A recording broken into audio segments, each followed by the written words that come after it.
guys, welcome in this channel. This reading is for air signs. Libra, Gemini, Aquarius. Energy na air signs ngayon. Recovering from sadness, or nag-recover ngayon from sadness, and pwede naka-experience ng financial crisis, or yung na-left out in the cold ka when it comes to love life mo, or sa mahirap ang sitwasyon ngayon na pwedeng pagdating sa love life or finances, kung sa mang area ng buhay mo.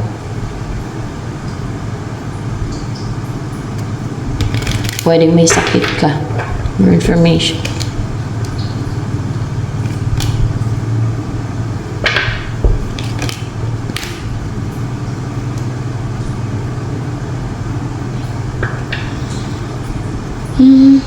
More clarification on the Son of Cups.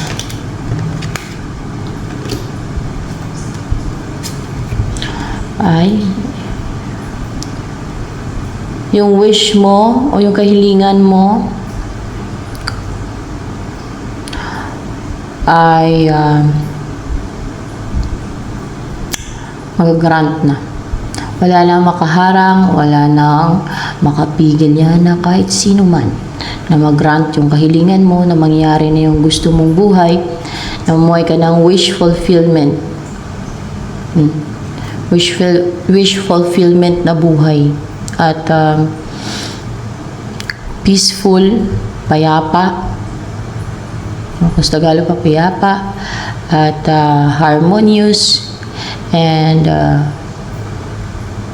yung masaya ang pamilya mo, or there's a celebration na mangyayari, or kasalan, or magkaroon ng stability sa inyo ng person mo.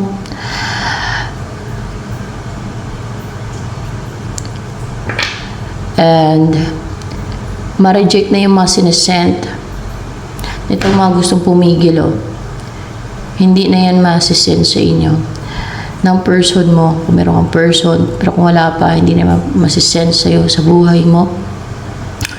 Yung mga sinesend ng mga kaaway, ng mga superior na yan na gustong mangontrol at manghadlang sa goal mo, sa mga wini-wish mo, sa mga gustong mangyari sa buhay mo, na ito, yung mamuhay ka ng payapa, peaceful, at a good life, no? And a harmonious life, na contented ka na buhay. Yung ganong buhay ba na contented ka, na maganda ang buhay mo, fulfilled ka, yan.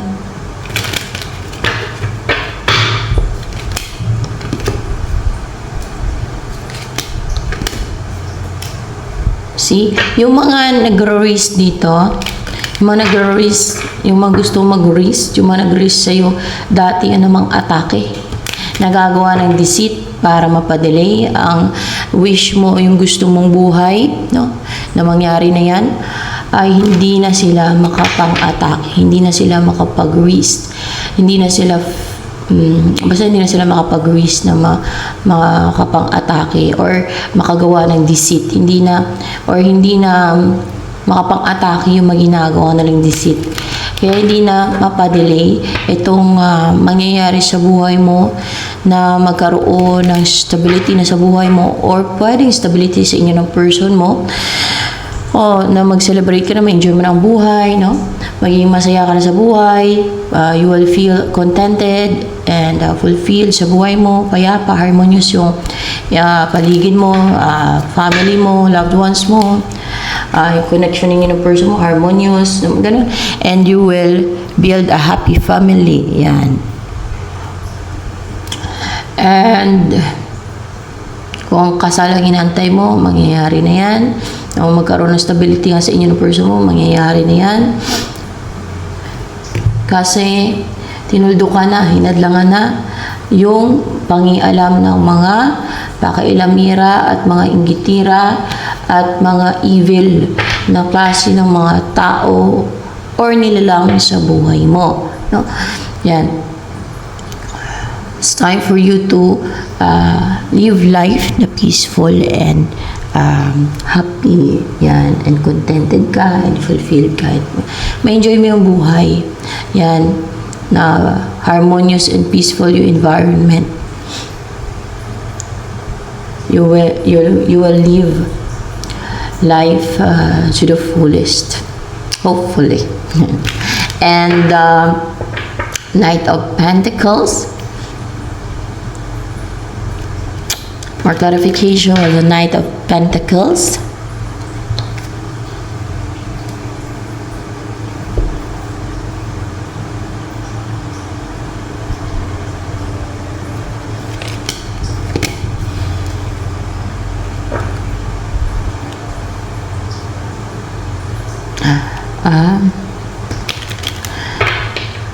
You can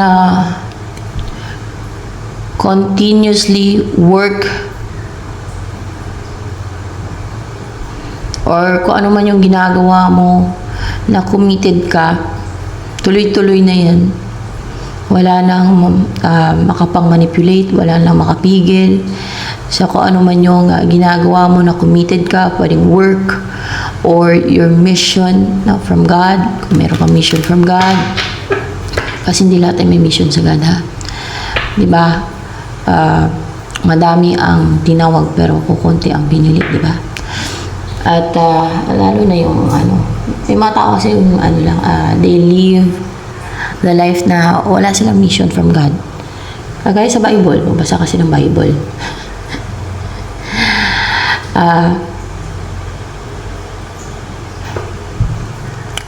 So, the moon and reverse. Kaso lang iba, pag nagbasa ng Bible, may sarili silang translation. Kung ano nakasulat dun sa Bible, yun na yun. Pinapalalayuan pa ng iba. Kay pinapa-overthink sila ng devil para bigyan pa ng malalim na meaning. Kaya hindi nila matanggap kung ano nandun sa Bible. No? Gagawa sila ng sarili nilang version sa bawat sentence sa Bible. Gusto na lang baluktutin. Ay, nako. So, the moon. Okay, the moon in reverse. Wala na itong mga deceit, no?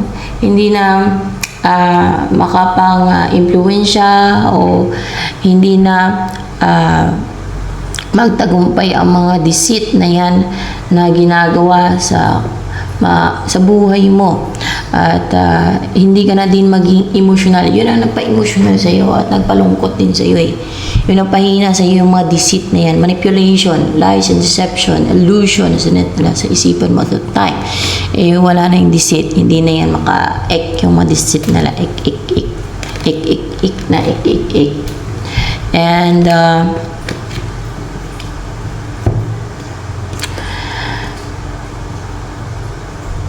merong fake empress dito na nagkukunwari ito, nagpe-pretend na hindi na siya goal-driven, hindi na siya maging goal-driven sa kung ano man yung goal niya, kung ano man yung ginagawa niya. Ano ba ginagawa niya? Yan yung deceit. Yan. Gumagawa siya ng deceit. Hindi na siya pang-challenge sa'yo spiritually, witch, no? Hindi na siya makapang-atake sa'yo spiritually. Ilagyan sila mag-challenge. May gusto nila patunayang powerful daw sila. Powerful daw sila, powerful. Pinaniwalaan pa nila na sa God daw, sa Diyos galing yung kapangyarihan nila. Samantalang sinasanla nila yung kaluluwa nila sa Diablo. Sa mga fallen angel, binibinta nila yung kaluluwa nila sa fallen angel para lang mapagana yung witchcraft at mga ritual nila at mga black magic nila. Pinapapatay nga sila ng God, nasa Bible niyan.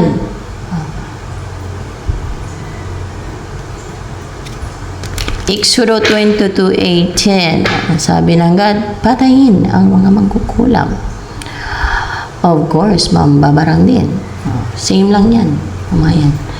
Mga gumagawa ng black magic, sorcery, witchcraft. Pinapapatay ng God yan. Kaso lang, may sarili silang version ng Bible nila. Kaya ang Bible nila, ang pinapaniwalaan, ay itim. Itim na libro nila galing kay Satanas. So, ayan.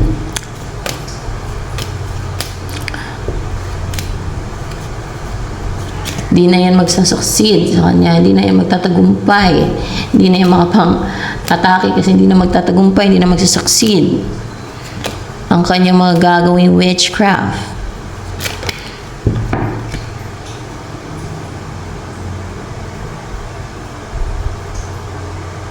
Kung meron ka inaantay dito na maklaruhan, na hindi na malito ang isipan, na makapag-decide,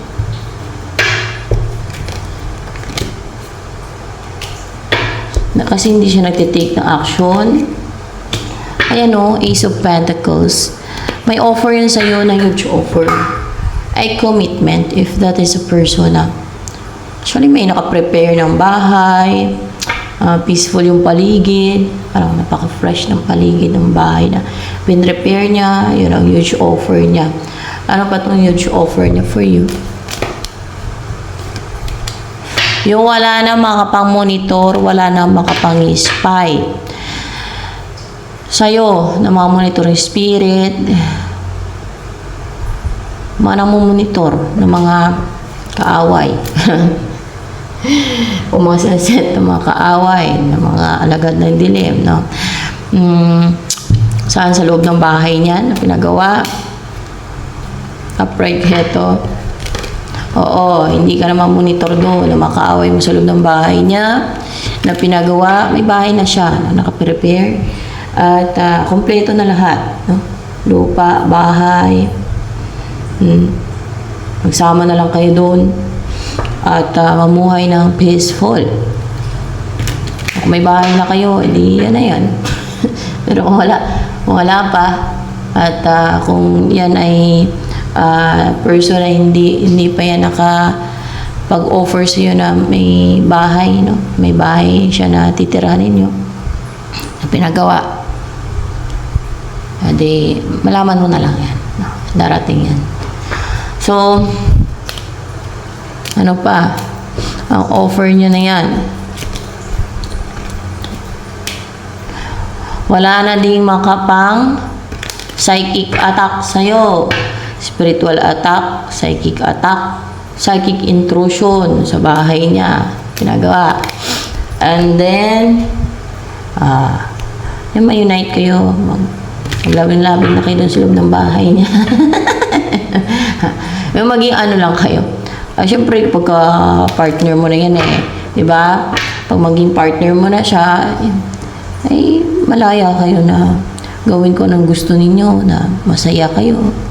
Fulfilled kayo, satisfied kayo, at malaya kayo magmahalan. Yan. Makasama ka na niya, yan ang dream niya. Oh. Makasama ka na niya, o baka yan din ang dream mo, makasama siya. Dominant yung purple dito. Yan ang nais niya. Ma-unite kayong dalawa, magsama na kayo sa bahay niya na pinagawa.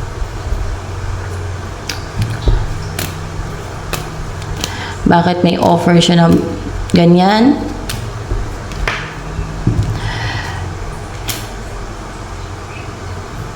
Dahil structured na, number 4, structured, stable, secured, ready na, kumbaga, no?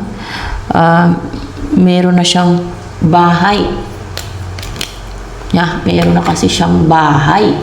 Yan ay clarification na naman ko. Oo, pinapaklarify ko sa guide ko. Basta meron na siyang bahay. Maaaring manipulate kayo nito o tinem kayo ng devil para pagsipirahin, no?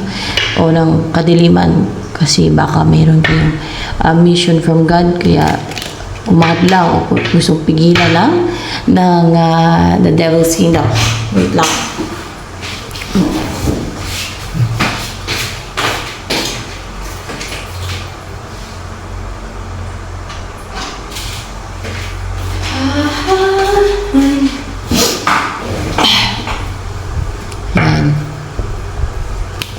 At mukhang napakatibay ng kanyang bahay, no? At safe and secured na kahit yung mga namomonitor o mga monitoring spirit ay hindi makapasok. Walang makapang-monitor sa'yo. Bakit saradong-sarado yung bahay na yan? Saradong-sarado na yung bahay na yan. Hindi kayo malapitan ng siguro mga namomonitor, mga ganyan. Saradong-sarado daw yan.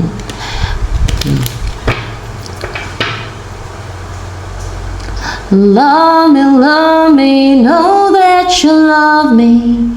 Hold me, know that you hold me. That I don't care about anything about you.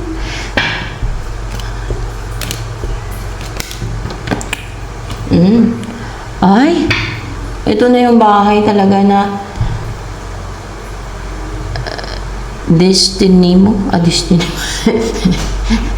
Men talaga na tirahan mo. Ito yung swerte mo. Kumaga, dyan ka talaga nakatalaga natitira sa bahay na yun. Pinagawa niya. Oh. You're lucky. No? And may bahay dito Kumaga nakatalaga na talaga yan. Nandyan kayo titira sa bahay na yan. No?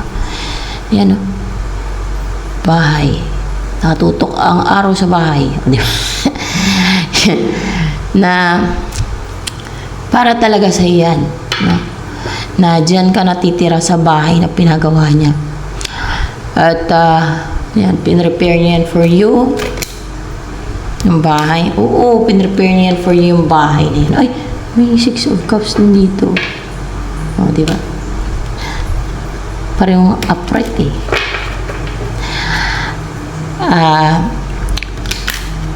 lagi ba nagkikare yan sa'yo? Oo, lagi siya nagkikare sa isipan niya, lagi nagkikare sa'yo. No? At isipin mo, pinrepaire niya talaga yung bahay niya para sa'yo. Ay, wow. Parang hindi mo pa nga yan kasama. Parang pinrepaire niya pa. Notice sa reading. Tuloy-tuloy lang ako sa bawat card na lumalabas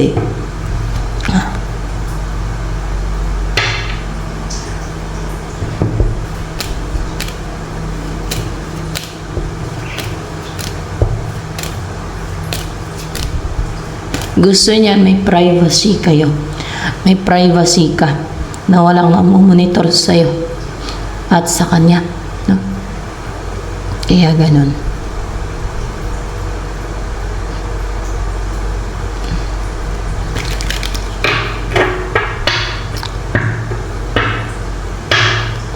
Sino ba ang nag-design ng bahay na yan? Diyos? Oo, Diyos ang nag-design ng bahay na yan. Yan ay guide ko na nag-clarify niyan. O daw, Diyos ang nag-design ng bahay na yan. Kumbaga, siya parang architect. Siya nag-design. Ginayda niya yan sa person mo pagka ganyan. Kung ano yung gagawin yung person mo. Na bahay, kung anong klase, kung gano'n. Pwedeng through vision. Hindi na yan sa isip Pagaling sa Diyos, kasi kung sa isip lang, pwedeng, alam niyo na, madaming dito, mga evil sa mundo, no? Kadalasan sa vision, panaginip dyan, kagaya na ng God ko. Kung ano yung gagawin mo. Yan. Katulad yan kay person mo. Sa vision niya yan malamang. Ginaid ni Jesus Christ. Kung ano yung klaseng gagawin niya ng bahay, kung ano yung lalagay niya, kung anong klase ng design ng bahay, kung anong color ng bahay, kung anong color ng bahay na gagawin, i-color niya. Yeah, kung anong color ng bahay, kung ano yung ilagay niya sa bahay niya, mga materials, o kung ano pa. Di ba? Maganda yan kasi Jesus Christ ang designer niyan. Ang nag-design niyan,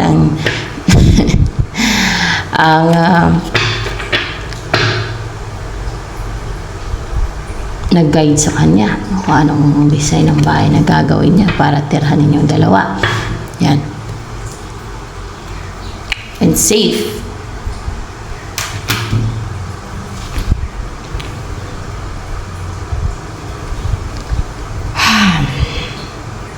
Love me, love me.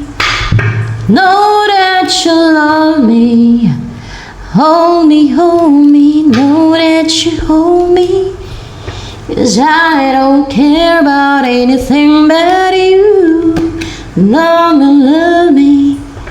Know that you love me. Yung love and care niya for you, yung affection niya for you. Yun ang nabibigay ng courage and drive sa kanya na mag-take na action, na gumawa na ng move, o gagawin yung bahay na yan, or kumilos na para makasama ka, ganon, para magkaroon na ng balance sa inyo, pangasawa ka na, makasal kayo, mga ganon.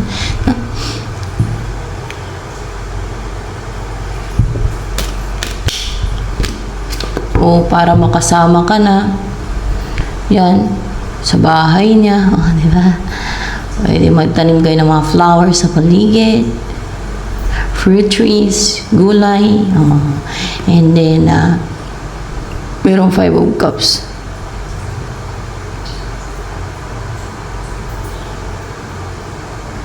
Mag-picnic kayo sa tabi ng dagat, tapos mag-emote-emote, sa mga nawala sa inyo. Ay, ganon. Mag-emote kayo sa mga nawala sa buhay nyo. O mag-emote kayo sa mga nawala sa buhay ninyo. Ano mga nawala sa buhay ninyo, mga ex nyo? Hindi. Hindi kayo pag-emote sa ex nyo. Ano yung mga mag-emote-emote. Ano mga nawala sa buhay ninyo, mga loved ones nyo na malayo sa inyo. Baka mga loved ones, hindi na. Mga ano ba? Family na hindi nyo kasama. Hindi talaga eh. Sabi, mga nawala, kung ano man yan, no? Pero mukhang good food talaga, may pa-wine pa kayo, di ba? Tapos mag-alaga siguro ka ng pusa, o di ba? Mauna pa yung pusa kain sa mesa niyo. May pusa dito. Ang cute pa eh.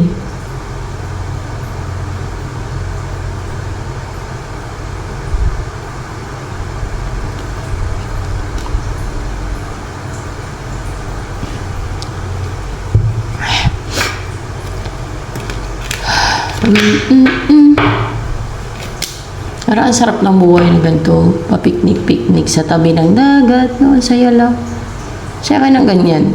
Ang swerte kayo ng mga tao na sa tabi ng dagat yung bahay nila. Tapos libre sa mga seafood. No? Tapos ang sarap ng paligid. Tapos kung may malapit pa sa forest yung kanilang bahay, o may mga mataniman sila sa paligid, mga ganon, makuha ng mga prutas. Ang saya pagka ganon. Simple pero masaya siya. Masaya pagka ganon, talagang it's so enjoying pagka ganon. Walang kulang. May dagat na, may prutas pa, di ba? Masaya din yung manguha ng mga shell. Naka-try kayo niyan, mga seafood sa dagat. Libre lang. Fresh pa.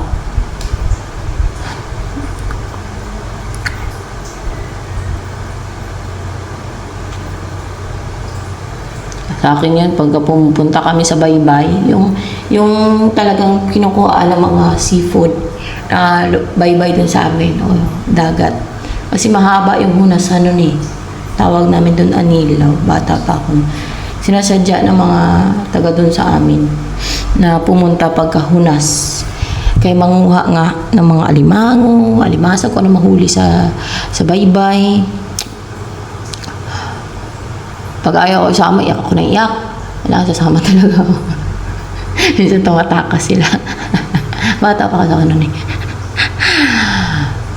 Kasi ang saya talaga pagka manghuli ng mga ganun. May mga hipon. Kasi nahuli ko mga maliliit na hipon kasi maliit pa ako nun eh. sa mga gilid-gilid lang. Pero ang dami, nakakatuwa talaga. Pero meron din malalaki na parang malit-lit lang dito, manahuli ko. Ang sa akin, iyaw-iyaw ka, tuwang-tuwa ako, tatalan-talan ako. Ang saya kaya pagka mga ganun, manghuli ng mga seafood sa dagat. Alam mo, pagka umaano na yung tubig, bumababa na. Nawawala na yung tubig kasi bumabalik dun sa labon. Yan. May mga naiiwan na mga seafood sa sand. Di ba, may mga slope yan. Tapos sa ilalim ng bato, may mga nagtatago ng mga crabs dyan. Kung ano man isda. Yung inuhuli ng mga tao. Ang saya. Nakaka-enjoy. And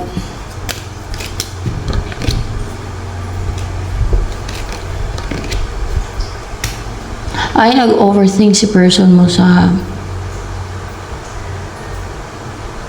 si person mo ba ito nag-overthink dito? Ay hindi si person mo.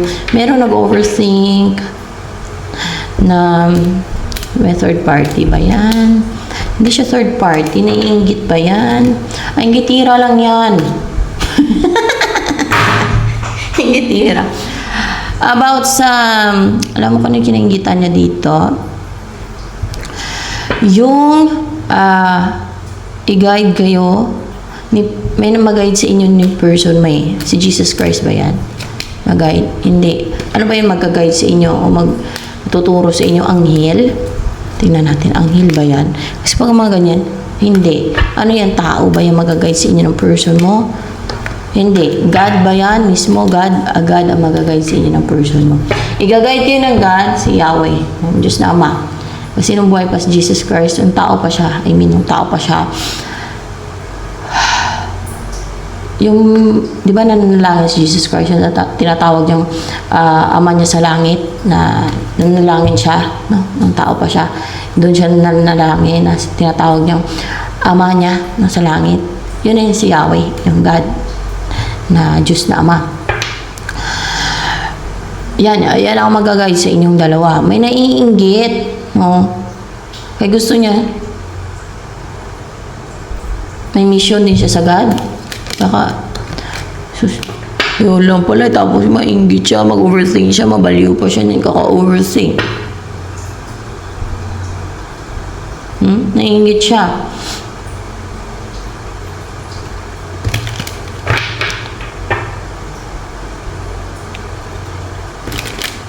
Anong ginagawa niya? Deceit.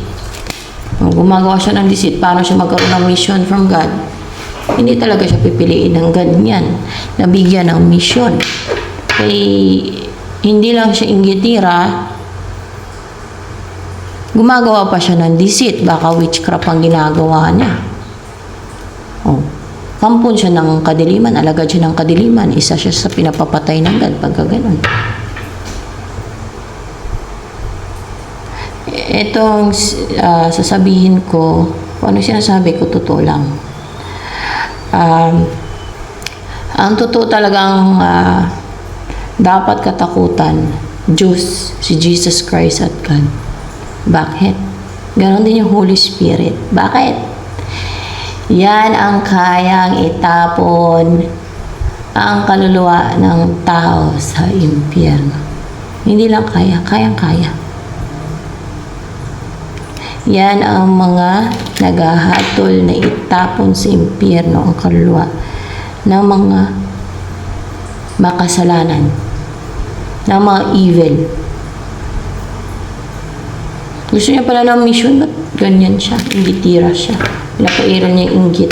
Gumagawa pa siya ng deceit.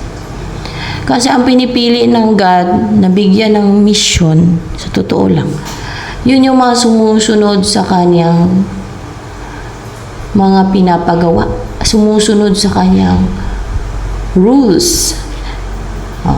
Kahit si Jesus Christ ang sasabi, hindi lahat ng tumatawag sa akin na Panginoon, Panginoon, ay makakapasok sa kaharian ng langit. Yun lamang na sumusunod sa pinapagawa ng aking Ama sa langit. Yun lamang na sumusunod daw sa rules ng Ama niya sa langit.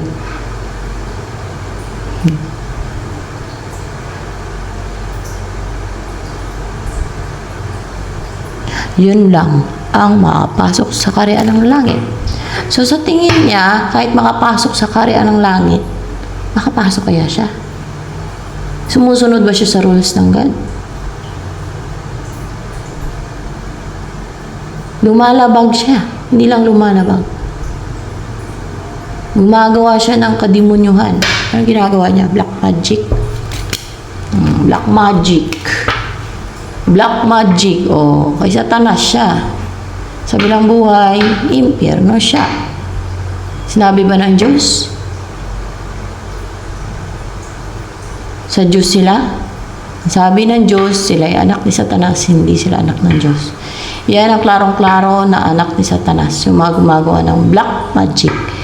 Ano siya, mangkukulam? Mangkukulam. O, di ba? O, tapos feeling niya, ano? Sa Diyos galing kapangyarihan niya mangulam? Na Diyos nag-utos sa kanya niyan? Oh my gosh. Pinapapatay nga yung mangkukulam ng God eh. Oh, kaunting napipiliin siya ng God. Tapos pag sinabi kong katotohanan, sabi niya, wala namang puso ito. Ba't sila may puso ba? Yun ang mga ginagawa nila. Mainggit lang atake ng kulam, mangulam sila. Lahat apektado sa buhay ng taong kinukulam nila. Kademonyohan pa ang ginagawa nila. Demonic. Sila tuwang-tuwa. Yung iba nagsasuffer sa ginagawa nila. Kaya sila pinapapatay ng God. Utos ng God yan. Yung pagpatay sa mga mangkukulam at mambabarang. Yan ang mission galing sa God. Kaya yung mga chosen one, yung mga totoong chosen one, yan ang pumapatay ng mga witches, wizards, warlocks, evil magicians, mga alagad ng dilim ang pinapatay nila. Dahil yan ay mission from God. Yan ang mission nila, isang mission nila. Galing sa God. Exodo 22:18, inuutos ng God yan, patayin ang mga mangkukulam.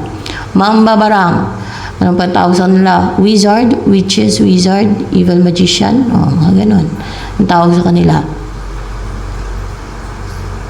Ang mga chosen one, mga pinili ng God, hindi yan mangkukulam, hindi yan mambabarang. Dahil ang mga mangkukulam, mambabarang, automatic kay Satanas yan, alagad ni Satanas yan. Nagsiserve kay Satanas yan, hindi Diyos ang siniserve nila, hindi sila nagsiserve sa Diyos. Gusto niya pala ng mission galing sa God, pero yung ginagawa niya, ano? Demonic. Mission galing kay Satanas. Pinapairan niya yung inggit. Wala sinabi ang God na kaawaan o bigyan ng chance ang mga mangkukulam at mambabarang. Ang sabi ng God, direkta, patayin sila. O, di ba? Kasi nga, hindi na yan sila makonsider na tao. Sila ay makonsider na demonyo. Parang aswang ba? Di ba demonyo yung tawag? At sa mga mangkukulam, demonyo ng tawag. Sa mambabarang, demonyo na. Kasi nga, alagad na ng kadiliman yan. At yung mga yan, binabautismuhan yan sila ng kapwa nila mambabarang, mangkukulam, bago sila maging ganap na ganyan. Tapos mag-rejoice sila, ay, ganap ka. Isa ka ng ganap na mangkukulam, sabihin nila, mga kasama niya. Diba? Ganyan, binabautismuhan niya sila. Binabasbasan, binabautismuhan. Kung sa akin, si Jesus Christ ang nagbautismo sa akin sa vision ko, kasi hindi na ako nakikita yan.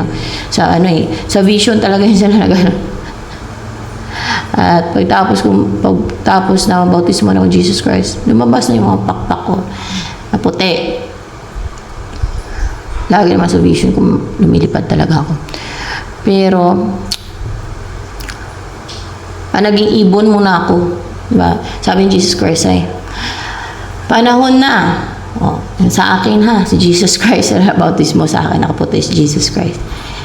Kita niyo yung mukha ni Jesus Christ? Na na sa mga picture, walang pinagkaiba dyan sa mga picture na si Jesus Christ. Tapos, yun na. Inano na ako, nilublob sa tubig, pati haya. Pinagtismuhan. As in, sa ilalim ng tubig. Patihaya. Tapos, bila ako ganyan sa air. Sa air talaga, hindi lang sa taas ng tubig. Naging ibon na puti, na lumiwanag na ibon na puti. Basta alam ko ako yung naging ibon na puti na lumiwanag eh. Tapos, nakita ko lang yun. Na may ibon na puti na lumiwanag. O, ako yun. Tapos,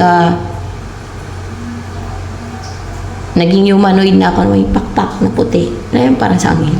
Yun, parang anghel. May pakpak na puti. Ganon. Na malaking pakpak. Mga malaking pakpak. Yan. Diba? Yan. Klarong-klaro alagad na yung Diablo yan. Anong ginawa niyan? Nagsanla ng kaluluwa niya. Nagsanla ng kaluluwa niya sa Diablo yan. Wala na kaligtasan kaluluwa niyan. Pag mga ganyan, pinapatay na nga ng God yung mga yan eh. Sinabi ba ng God maawa dyan? Wala. Pinapapatay ng God yan. Yung makapasok lang sa kaharian ng langit, yung sumusunod sa rules ng God. So, kung sinabi ng God na patayin ang mamangkukulam ang babarang, if you're willing na masave ka, na makapasok sa kaharian ng langit, sumunod ka sa rules ng God. Alam mo na ang gagawin mo. Diba? Patayin sila kasi napakarami ng mga yan. At if you think you're chosen one, kailangan mong pag-aralan ang pagpatay ng mga manalangin kang i-guide ka. Actually, pag chosen one ka, kusa na lang yan eh. Mapag-aralan mo yan eh. Pag pinili ka ng God, kasi 1,044 lang naman sila. Pero if you're willing na sundin ang rules ng God, na patayin ang mga mangkukulam at mambabarang, at rules naman ng God yan, walang masama doon. May reward ka pa niyan. Tama ba? May reward sila. Magkaka-reward ka pa niyan. Hindi through witchcraft ha, ang pagpatay sa mga yan ha. Hindi through witchcraft. Baka witchcraft din ang gagawin ninyo. Hindi. Hindi black magic ha. Kundi, i-guide na lang kayo niyan kung anong gagawin ninyo. Hindi din yung saksakin nyo o barilin nyo. Merong paraan ng ganyan sa pagbatay ng mga ganyan. Pero, pagka ganyan, na yan ang gagawin ninyo, carry ninyong mission galing sa God, may reward kayo niyan after life.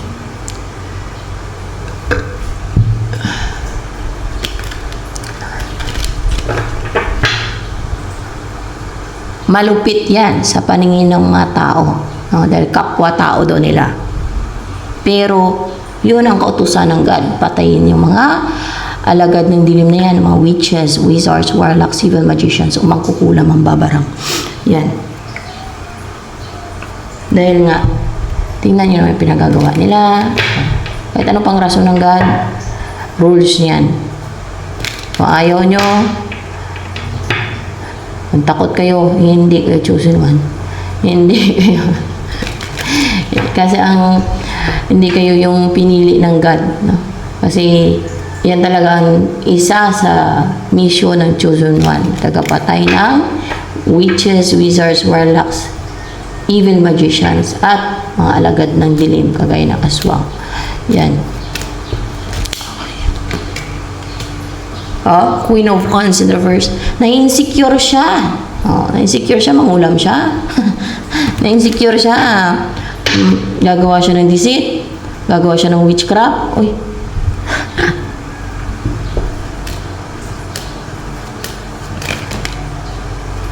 Kapwa niya inggitira na tao. Maintindihan siya, pero Diyos, pinapapatay sila ng Diyos. Kahit si Jesus Christ. Diba? Ang totoo dyan.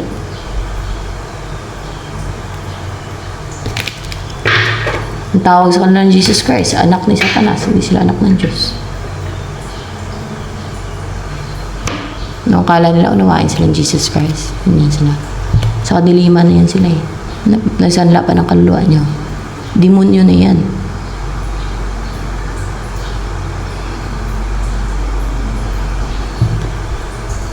Paminsala ng paminsala ang ginagawa niyan. Mainggit lang maminsala siya. Kita mo yung ginagawa niya sa inyo. Mangulam siya yun. Mangulam siya.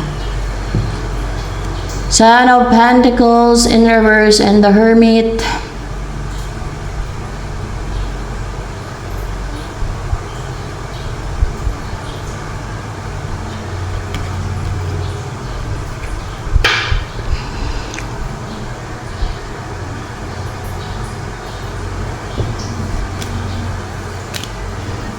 Against to sa sa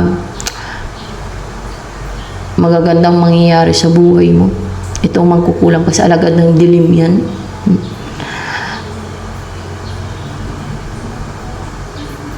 Against yan sa yung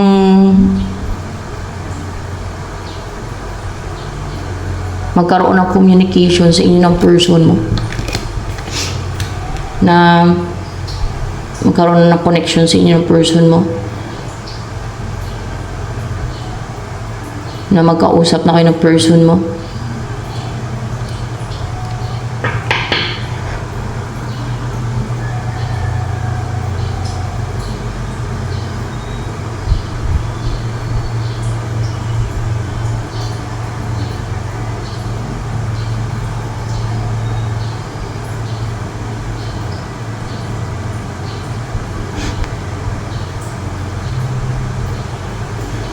Hindi na yan makapagawa ng deceit. Hindi na yan magtatagumpay ang kanyang mga ginagawang deceit. Hindi niya makukuha kung ano yung sa iba, sa iyo. Makukulam yan. Walang walang awa yan. Mga ginagawa niyan, mga injustice. Kaya pinapapatay sila ng ganyan yun. At number 1, alagad ng dilim yan. Hindi yan sa Diyos sama yan. Hindi matawag na tao yan eh. Para sa demonyo na yan eh. Di ba yan natawag ng mga tao sa kanila? Demonyo. Bagay na aswang, demonyo. Yan. Kasi nga, alagad sila ng dilim. Kaya demonyo. Ito si Jezebel spirit, naging demonyo nga, ang namatay. Yung kaluluwa na, demonyo na. Oh. Kasi demonyo naman talaga yung mga yan. Mga demonyo yan sila. So, hindi siya mamumuhay ng kumpleto. Kasi puno siya ng inggit. Yung buhay ng iba ang gusto niyang pinsalain. Ay. Gawin niyang madilim ang buhay ng iba, ganun siya. Hindi kanya mapagawang yung isolate mo yung sarili mo, naikulong mo yung sarili mo, na naging introvert ka. Yung gusto niya maging introvert ka, mahihain ka, wala kang confidence. Ganun siya eh. Kaya gusto niya siya yung confident. May kulang siguro sa confidence. Gusto niya mahiya ka. Maging mahiyain ka para siya magmukhang confident. Full of insecurity siya. Wala siyang confidence. Kaya gusto niya namang laglag ng iba. Gusto niya mag-break ng confidence ng iba. Hindi mo kasalanan yun kung wala siyang confidence. At ang confidence na binibuild dyan. Hindi naman lahat ng tayo pinanganak na may confidence, na confident na agad. So ayan, ito na lamang for collective reading.